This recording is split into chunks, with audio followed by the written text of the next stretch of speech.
Carl Jung is one of the most influential psychologists of the 20th century. He made significant contributions to our understanding of the human psyche, including concepts like the collective unconscious and archetypes. So what exactly did Jung say about women, and why should you care? Well, today we're going to take a deep dive into the hidden darkness of Jung's on women and what it means for us today. But what many people don't realize is that Jung had some really problematic views on women. In fact, if you look at some of his quotes, they can seem downright creepy and misogynistic. It means he believed that all women are essentially the same, and that there is a single, unchanging nature that applies to all of them. There is no scientific basis for claiming that women are more connected to their bodies or less rational than men. These are just stereotypes that have been perpetuated for centuries. The anima is the feminine archetype that exists in the unconscious mind of men.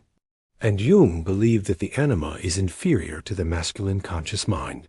In fact, Jung believed that the anima is a source of confusion and even deception for men.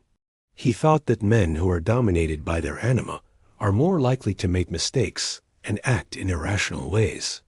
He also believed that this nature is rooted in biology and that women are biologically determined to fulfill certain roles.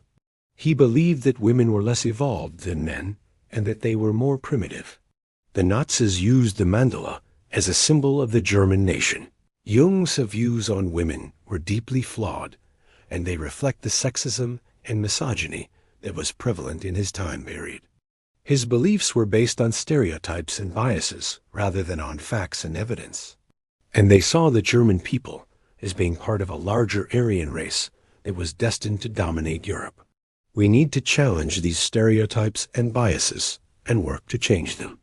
Finally, we need to listen to and believe women when they share their experiences. So often women's voices are silenced or ignored. And if you have any thoughts or opinions on Jung's views on women, please feel free to share them in the comments below. Thank you for watching, and I'll see you next time.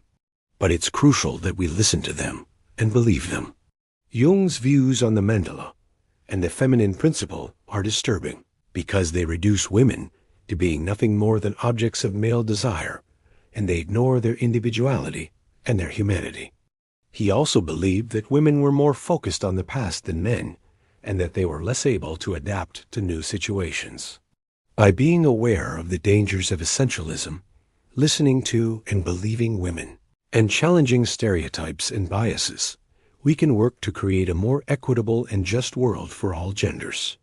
But before we get started, I want to make something clear. He lived in a time period when sexism and misogyny were more widespread, and when there was a lot of misinformation about women and their roles in society. One way we can do this is by being aware of the language we use when talking about women. For example, we should avoid using essentialist language that suggests all women are the same, or that they are less than men. However, this is no excuse for his beliefs.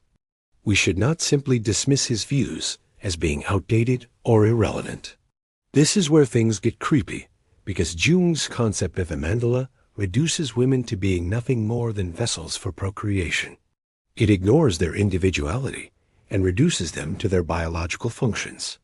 This video is not intended to discredit Jung's contributions to psychology or to argue that he was a bad person. A mandala is a type of symbol that Jung believed represents the wholeness of the psyche. Jung believed that all mandalas are ultimately rooted in the feminine principle, and he saw the feminine principle as being inherently sexual. He believed that women should be subservient to their husbands, and that they should be submissive to their authority. Jung even suggested that women who are too independent or assertive are not really feminine. In fact, I think Jung was a brilliant psychologist who had a lot of valuable insights into the human mind, and they reinforced the idea that women should be submissive to men. He also believed that women are more connected to their bodies than men, and that they are more influenced by their instincts.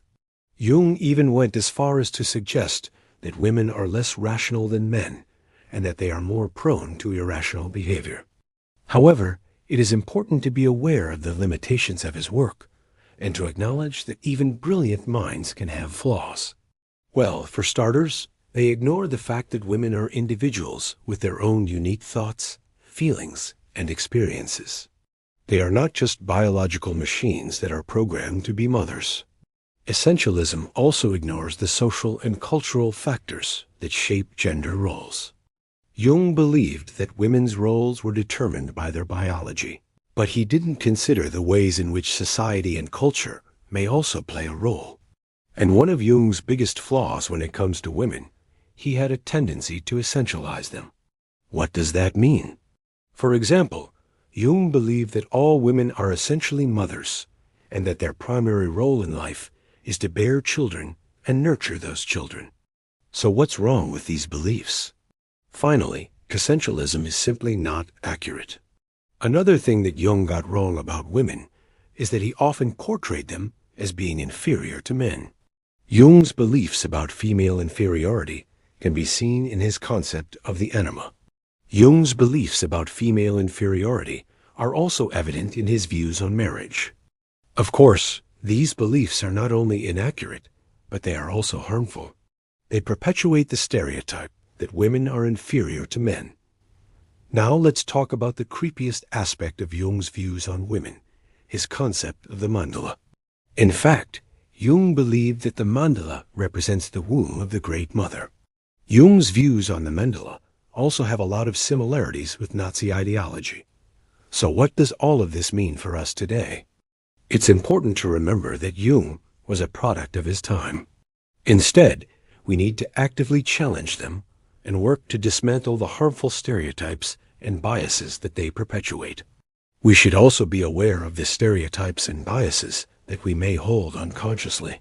Jung's views on women were harmful and inaccurate, but they also reflect the sexism and misogyny that was prevalent in his time period. If you enjoyed this video, please hit the like button and subscribe for more content.